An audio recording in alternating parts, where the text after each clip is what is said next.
استعمال کی کیونکہ سوشل میڈیا کے ساتھ ہمارا کنیکشن رہتا ہے، بالکل ہم استعمال کرتے ہیں روز ڈیلی. اس پہ بات کرتے ہیں کہ سوشل میڈیا پہ ایک بہت بڑا چیلنج ہے بلاسفیمس کانٹینٹ کا ہونا، گستاخانہ مواد کا موجود ہونا، اس کی تشہیر چاہتے نہ چاہتے کم علمی لا علمی میں اس کو دوسروں تک پہنچا دینا. ہمیں یہ ادراک نہیں ہوتا، ہمارے اندر یہ عقل سمجھ نہیں ہوتی کہ اگر ہم نے ایسا کانٹینٹ دیکھا ہے اس کو ختم کیسے کرنا ہے، اس کا بائیکاٹ کیسے کرنا ہے، اس کے خلاف کارروائی ہم کیا کر سکتے ہیں. ان ساری چیزوں سے ہم لا علم رہتے ہیں. اور پھر اس کا ایک قانونی پہلو ہے. ہمارے یہاں ناموس رسالت کے لیے قانون موجود ہے. اس قانون کا استعمال ایک عام شہری کیسے کر سکتا ہے، اس کو اس بارے میں پتہ ہونا چاہیے کہ گستاخانہ مواد جہاں پر بھی نشر کیا جا رہا ہے، اس کی تشہیر ہو رہی ہے، اس کے بارے میں ہمارا قانون کیا کہتا ہے، ہمارے پاس کارروائی کی کیا آپشنز ہیں، اور کارروائی کرنے سے پہلے کون سے ایسے عوامل ہیں جن کو سامنے رکھنا ہے، کون سے کمپوننٹس پورے ہوں گے تو کارروائی ہو سکے گی. اس کے لیے آج ہم لیگل ایکسپرٹ سے پوچھیں گے. بالکل، اور اسی پر بات کرنے کے لیے ہمیں جوائن کریں chairman legal commission on blasphemy Pakistan جناب راؤ عبدالرحیم ایڈوکیٹ صاحب. السلام علیکم sir, good morning. Thank you for coming. خیریت سے آپ؟ مہربانی آپ کی، آپ نے مجھے ٹائم دیا. سر یہ فرمائیے گا کہ اس بات کا آغاز ہم لوگ کرتے ہوئے تقریباً اس پہ گفتگو کرتے ہوئے کافی ٹائم ہو گیا ہے، اور ہم نے بہت ساری ڈسکشن کی ہے جس سے مسجد کے ممبر و محراب اور ہماری اپنی ذمہ داریوں کا ذکر ہوا ہے.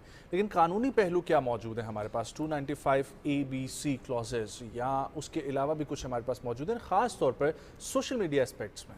لیکن جب سوشل میڈیا پہ کوئی چیز آئے گی تو تعزیرات پاکستان کے ساتھ سوشل میڈیا پیکا ایکٹ لگے گا. پیکا ایکٹ، تو وہ سائبر کورٹ کا اور سائبر کرائم کا کیس بن جائے گا. تو سائبر کرائم کے لیے انہوں نے سیکشن 10 رکھا ہوا ہے، ہیٹ سپیچ. اب ہیٹ سپیچ کس نوعیت کی ہے؟ وہ بلاسفیمی کی ہے، وہ کسی افراد کی ہے، وہ کسی اقوام کی ہے. وہ اس کے مطابق سیکشن جو تعزیرات پاکستان میں ہیں وہ اس کے ساتھ اٹیچ ہو جائیں گے اور یہ کیس وہاں پر ٹرائل ہوگا. سر توہین رسالت قانون بیسیکلی ہے کیا، ایک عام آدمی کے فہم کے لیے؟ نبی اقدس صلی اللہ علیہ وآلہ وسلم کے بارے میں کوئی ایسی بات کرنا جس سے ان کا مقام میں کوئی پرابلم کریٹ کیا جائے، کوئی تضحیق کا پہلو نکلے، وہ توہین رسالت کے زمرے میں آئے گا. چاہے وہ زبانی ہو، چاہے سوشل میڈیا پہ ہو، وہ زبانی ہو، وہ اشارتاً ہو، وہ کنایتاً ہو، وہ سوشل میڈیا پہ ہو، وہ ایکچوئل میڈیا پہ ہو، پاکستان کے سپیس پہ ہو، وہ کہیں بھی ہو. توہین رسالت جو بلاسفیمی ہے، بلاسفیمی آپ کہہ لیں کہ توہین رسالت ہوگی، توہین قرآن ہوگی، توہین مذہب ہوگی، توہین صحابہ ہوگی، توہین اہل بیت ہوگی، توہین امہات المومنین ہوگی. جو مذہب سے ریلیٹڈ چیزیں ہیں وہ اس کو بلاسفیمی کہا جائے گا. اور اگر آپ انتشار دلانے کے لیے کسی اور کے مذہب کے بارے میں بات کر رہے ہیں تو وہ کس ایکٹ میں آئے گا؟ وہ بھی تو بلاسفیمی آئے گا. وہ ان کے مذہب کی اینی ریلیجیس ایکٹیویٹی جو آپ کسی بھی مذہب کے بارے میں کی جائے گی. اور پاکستان میں جو ہم کام کر رہے ہیں، جس کے لیے میں آپ کے پاس حاضر ہوا ہوں، وہ اس ساری چیز کو ٹیکل کر رہا ہے. میں الحمدللہ میری ٹیم جو ہے وہ مدعی ہے 2 ایسے کیسز میں جس میں عیسائیت کی توہین ہوئی ہے. یہ بہت امپورٹنٹ بات ہے کہ ہمارا ان کو سزائیں کروائی ہیں. جو کرنے والا ہے وہ میرے مذہب سے بلانگ کرتا ہے، میرے مذہب، اس کے ورثہ جو ہیں وہ میرے مذہب کے ماننے والے ہیں. لیکن یہ کسی پاکستان کے آئین کے اندر ہمیں کسی جگہ پہ کوئی اجازت نہیں ہے کہ ہم کسی کے مذہب کے اوپر انگلیاں اٹھائیں. ماننا نہ ماننا یہ ہر آدمی کا رائٹ ہے. تو سر آج کل آپ کے لیگل کمیشن میں کیا کیا چیزیں ڈسکس ہو رہی ہیں؟ میرے legal commission on blasphemy Pakistan special social media سے ریلیٹڈ ہے. سوشل میڈیا پہ آپ دیکھیں کہ ایک طوفان بدتمیزی کا کھڑا ہوا ہے. وہ ہے کیا؟ گستاخی ہے کیا؟ آپ جو سوچ سکتے ہیں اس سے لاکھ گنا زیادہ گستاخی ہو رہی ہے. گستاخی یہ ہے کہ میرے اور آپ کے جسم میں کچھ ایسے حصے ہیں جو میں آپ کے سامنے تذکرہ نہیں کر سکتا، وہ گالی ہے. ان حصوں پہ ان مقدس ہستیوں کے نام لکھ کر، ان کی تصویریں کر کے، ان کی بدفعلیاں کر کے یہ چڑھائے جا رہے ہیں سوشل میڈیا کے اوپر، جو کسی کے لیے بھی قابل برداشت نہیں ہے. میں وہ نام نہیں لے سکتا، وہ بات نہیں کر سکتا جو اس ملک کے اندر کروایا جا رہا ہے. یہ منظم سازش ہے. اس کو سمجھیے گا کہ یہ ہو کیا رہا ہے. یہ افراد کر رہے ہیں یا منظم تنظیمیں کر رہی ہیں. یہ منظم طور پر کیا جا رہا ہے. اس کا 2 مقصد ہیں. مقصد بہت اہم ہے ہر آدمی کو سننے کے لیے، تاکہ وہ اس کی حکمت عملی ان مقصد کو سامنے رکھ کے کر سکتا ہے. مقصد پہلا کیا ہے؟ پاکستان کی تباہی. آپ دیکھیں پاکستان کو ویسے تباہ کرنے کے لیے دشمن کا پتہ نہیں کیا کچھ لگے گا. لیکن یہ جو میں ذکر کر رہا ہوں، یہ میرے پاس یہ پوری پکچر کی تصویریں ہیں، جو ایویڈنس ہے ساری کی ساری، جو ملزم گرفتار ہو چکے ہیں ان کے موبائلوں سے جو نکلی ہیں. جو گرفتار ہوئے وہ پاکستان میں، لیکن میں اس پہ بھی عرض کر رہا ہوں. پہلا مقصد ان کا یہ ہے کہ پاکستان کے امن و امان کو تباہ کر دیا جائے. جب پاکستان کے امن و امان کو تباہ ہو جائے گا تو یہاں اکانومی سسٹم نہیں پرویل کر سکے گا، لوگ انویسٹمنٹ نہیں کریں گے. یہ پہلا مقصد ہے ان کا، پاکستان کو تباہ کرنا، ختم کرنا.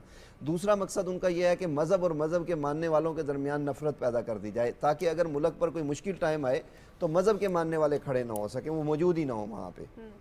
یہ دو مقصد ہیں۔ اب میں آپ کے سوال کی طرف آتا ہوں کہ جو گرفتار ہوئے ہیں، گرفتار ہم کیونکہ لیگل کمیشن اور بلاسفیمی پاکستان نے طریقہ کار بدلا ہے۔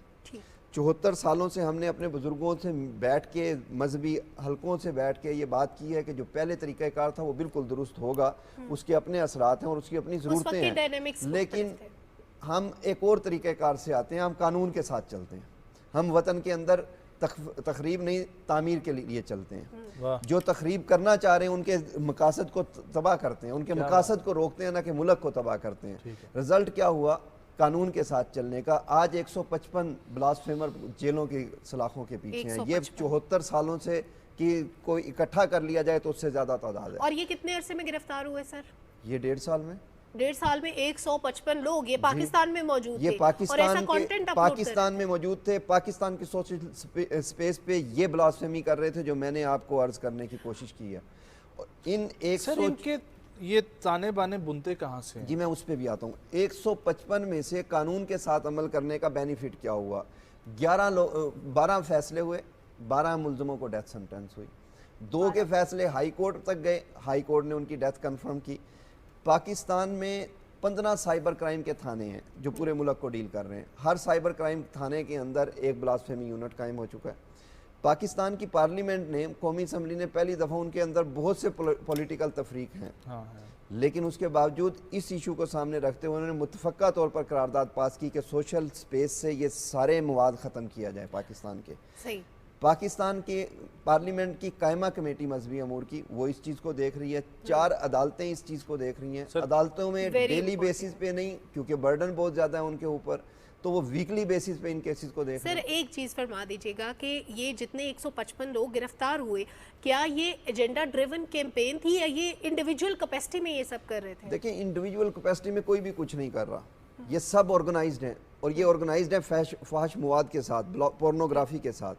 بدقسمتی سے میری قوم کو 25-30 سالوں کی محنت کے ساتھ اس لیول تک پہنچا دیا گیا جہاں پر ہمارا نام پورنوگرافی دیکھنے والوں میں سر فہرست لسٹ میں آتا ہے۔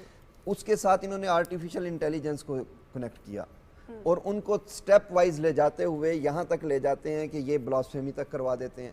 آپ کے ذہن میں بڑا عجیب آ رہا ہوگا کہ پورنوگرافی دیکھنا اور بلاسفیمی کرنا یہ ایک ڈیفرنٹ چیزیں، یہ کیسے پوسیبل ہو سکتی ہے؟ یہ 155 میں سے 100 سے زیادہ لوگ ایسے غلیظ ہم نے پکڑے ہیں سائبر کرائم نے کہ جن کے موبائل سے انہی کی ماں اور بہنوں کی برہنہ ویڈیوز تک موجود ہیں۔ جب وہ یہ کر سکتے ہیں، یہ کیسے نہیں کر سکتے؟ اس سے پیچھے تہذیب ساری ختم کر دی گئی ہے۔ یہ 25 سالوں کے اندر آپ دیکھیں نا، 25 سال پہلے ہماری تہذیب کیا تھی، آج تہذیب کیا ہے؟ آپ کی تہذیب ختم کر دی گئی، آپ کو عریانیت پسند کر دیا گیا، آپ میں فحاشی عروج پر پہنچا دی گئی، آپ میں بے حیائی عروج پر پہنچا دی گئی۔ یہ پورا ایک آرگنائز ایجنڈا ہے جس کو جو ایتھسٹ ہیں یہ اس کو ڈیل کر رہے ہیں۔ وہ مختلف ناموں کے ساتھ آتے ہیں، کبھی وہ لبرلزم کے ساتھ آتے ہیں، کبھی وہ ماڈرنزم کے نام کے ساتھ آتے ہیں، کبھی وہ لبرلزم کے نام کے ساتھ آتے ہیں، کبھی وہ ایتھسٹ کے ساتھ آتے ہیں۔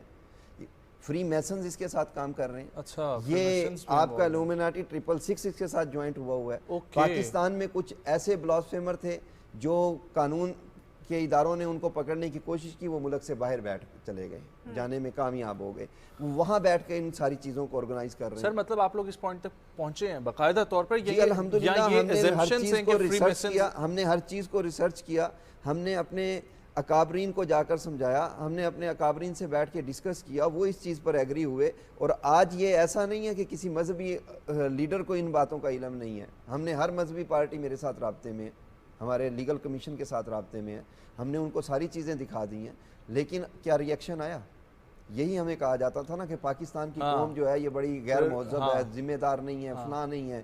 3 مثالیں اٹھائی ہوئی ہیں، ہر آدمی ان کے سامنے رکھ دیتا ہے۔ مجھے بتائیں کہ ہمیں چیک کرنے کے لیے جب انہیں یہ پتا چلا کہ یہ سارا چیزیں کنٹرول ہو چکی ہیں تو انہوں نے عید الفطر کے بعد 15 کے قریب ایسے واقعے کیے کہ لوگوں نے مسجدوں میں جا کے نبوت کے دعوے کیے، لوگوں نے سڑکوں پہ کھڑے ہو کے قرآن پاک کی بے حرمتی کی۔ ری ایکشن آیا؟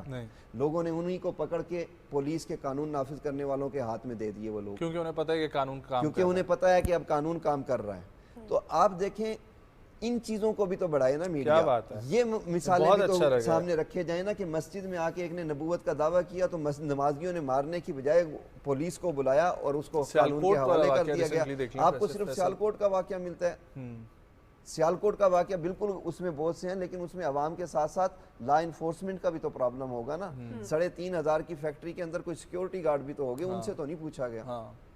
میرا کیونکہ یہ ٹاپک نہیں ہے, میں اس پہ ونڈرفل سر, بہت اچھا لگا آپ سے بات کر کے. دیکھیں ہمارا مقصد کیا ہے, ہم کہتے ہیں کہ ہم نے یہ رکنا کیسے, آپ نے ایک بات کی تھی, یہ رکے گا ایسے کہ ہم اویئرنیس دیں اپنی عوام کو کہ اپنے بچوں کا خود اپنا سوشل میڈیا کا جو استعمال ہے اس کی مانیٹرنگ کریں, اس کو دیکھیں کہ وہ کیا دیکھ رہے ہیں, وہ پاکستان کا اثاثہ بن رہے ہیں یا تخریب بن رہے ہیں. کیونکہ ٹیکنالوجی ایک بڑی ضروری چیز ہے, ہمیں ہر صورت میں چاہیے, لیکن گند کے ساتھ بالکل بھی نہیں چاہیے.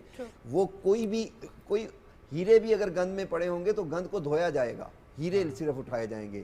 تو یہ ٹیکنالوجی مجھے گند کے ساتھ کیوں دی جا رہی ہے, میں اس لیے اور اس کو روکنے کا بیسک ایشو ذمہ داری جہاں پر والدین کی ہے وہاں پر ذمہ دار ارباب اختیار کی بھی ہیں, ان کے ساتھ ہمارے مذاکرات چل رہے ہیں, اس پہ فلٹریشن لگنی ہے. ونڈرفل. جب فلٹریشن لگے گی تو یہ مواد نہ پاکستان نہیں سر, یقینی طور پر آج آپ کے کمیشن کمیشن آپ کو بلانے کا مقصد یہ تھا کہ ہم جاننا چاہتے تھے کہ لیگل اسپیکٹس پہ کیا کام ہو رہا ہے, اور بہت مطمئن کیا آپ نے ہمیں بھی بتا کے اور ڈائریکٹلی عوام کے ساتھ بھی انٹریکشن کر کے. Thank you so much sir for coming. Definitely ہم کچھ اس پہ مزید کام ہوتا ہے ذرا جلدی میں, کیونکہ ایسا مت سمجھیے یہ کوئی ماڈرن لوگ کر رہے ہیں یا کوئی مخصوص طبقہ کر رہا ہے. اس کے اندر ہم نے ڈاکٹر پکڑ چکے ہیں, انجینئر پکڑ چکے ہیں, بیوروکریسی کے لوگ پکڑ چکے ہیں, عالم پکڑ چکے ہیں, حافظ پکڑ چکے ہیں, سائبر سیکیورٹی کے ایکسپرٹ پکڑ چکے ہیں, غریب پکڑ چکے ہیں, امیر پکڑ چکے ہیں. اس لیے کوئی بھی آدمی اس کو یہ نہ سمجھے کہ یہ میرے گھر سے باہر ہے, جہاں میں بیٹھا ہوں یہاں سے میں 200 میٹر کے فاصلے سے لوگوں کو کچھ بھی کر سکتا ہوں. That is the reason کہ ہم ڈیلی اس پہ تھینک بات یو سو مچ عبد الرحیم صاحب فار کمنگ. بہت اچھا لگا.